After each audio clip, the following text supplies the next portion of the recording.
સુરતમાં ફરી બોગસ તબીબોનો રાફડો, વધુ 4 બોગસ તબીબોની ધરપકડ. મેડિકલ ડિગ્રી વિના પ્રેક્ટિસ કરતા પાંડેસરાના 4 અલગ સ્થળોએ પોલીસે છાપો મારી ઝડપી પાડ્યા. મેડિકલ ડિગ્રી વિના એલોપેથીની પ્રેક્ટિસ કરતા લોકોના આરોગ્યને જીવ સાથે ચેડા કરી રહ્યા હતા. બોગસ તબીબ અજય વિજય વિશ્વાસ, પરિમલ સુધીર સરકાર, પાર્થ કાલીપત દેવનાથ અને સિદ્ધાર્થ કાલીપત દેવનાથની ધરપકડ. આરોપીઓ બાબા સાહેબ આંબેડકર માં ક્લિનિક, પ્રિન્સ અને એસકે દેવનાથના નામે ક્લિનિક ચલાવતા. 4 ક્લિનિકમાંથી અલગ અલગ પ્રકારની દવાઓ, સિરપ સહિત 12,994નો મુદ્દામાલ જપ્ત.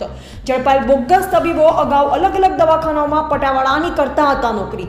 પોતાને અલગ અલગ દવાઓનો અનુભવ આવતા પોતે ક્લિનિક ખોલી તબીબ બની બેઠા. પોલીસે 4 બોગસ તબીબોની ધરપકડ કરી વધુ તપાસ હાથ ધરી.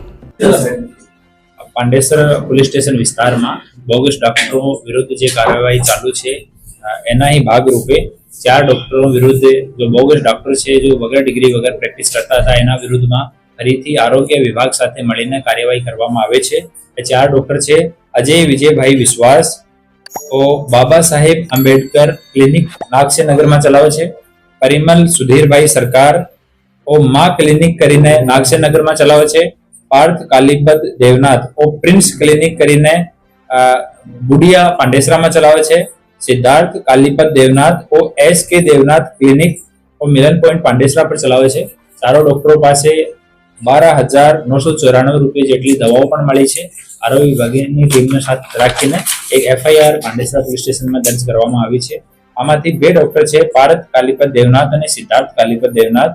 આનો જૂનો ઇતિહાસ પણ છે. એક પહેલા પાંડેસરા પોલીસ સ્ટેશનમાં જ એક રસેશ ગુજરાતી કરીને આરોપી હતો, જો બોગસ ડિગ્રી વાંચતો હતો. રસેશ પાસેથી ડિગ્રી લઈને બંને પ્રેક્ટિસ કરતા હતા.